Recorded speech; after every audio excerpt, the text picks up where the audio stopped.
I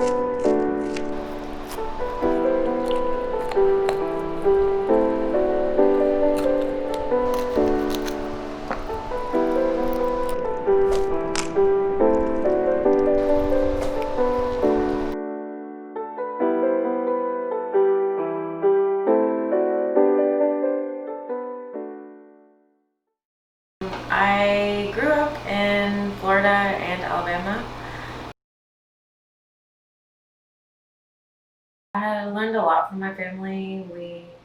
Um, spent I spent every summer with my grandparents after my family moved to Florida.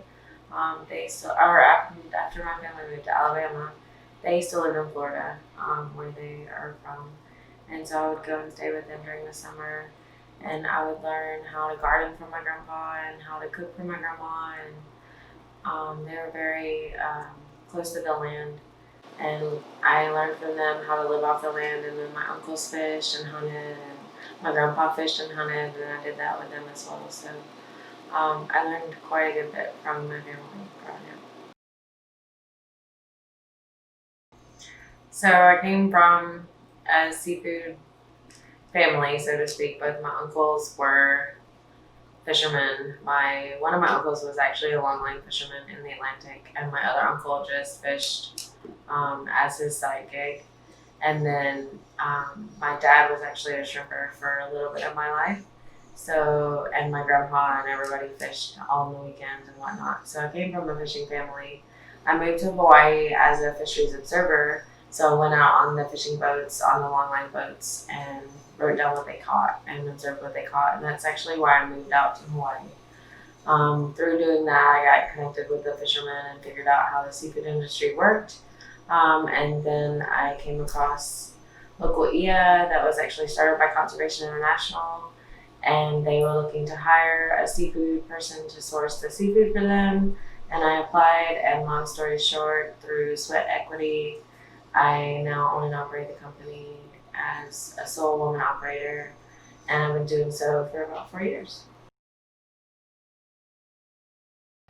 So our goals at Loacl I'a are to be able to connect the fishermen to the community and be able to use the resources that they catch and be able to supply them to the community through various distribution streams. With that said, we want to increase the amount of supply that we can buy from the fishermen, therefore giving them a more consistent market. So surprisingly, a lot of people don't know this, but what you're gonna do mostly is look with your nose. So you're gonna smell.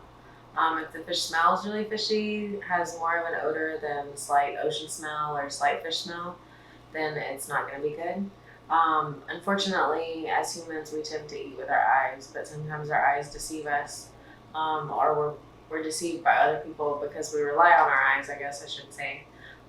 So people unfortunately gas some of the fish to preserve a certain color in the fish, which makes it look fresher, but in actuality it's really a lot older than what it looks.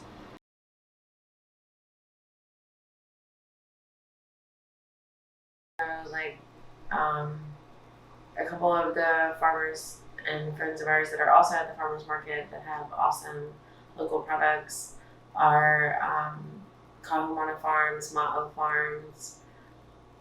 There's Ed's Little Farm and a variety of other farms, and a bunch of other local items and food producers that are at the farmers market. And I just think that realizing um, the impact that you can make as a consumer by mindfully choosing the right things to buy and not buying imported stuff just because it's cheaper, just because it's easier, because there are affordable solutions that are locally found if you just know where they're located, and they're not that hard to find. So you come to the farmers market, you can get connected with a lot of local food producers and know where a lot of their items are sold.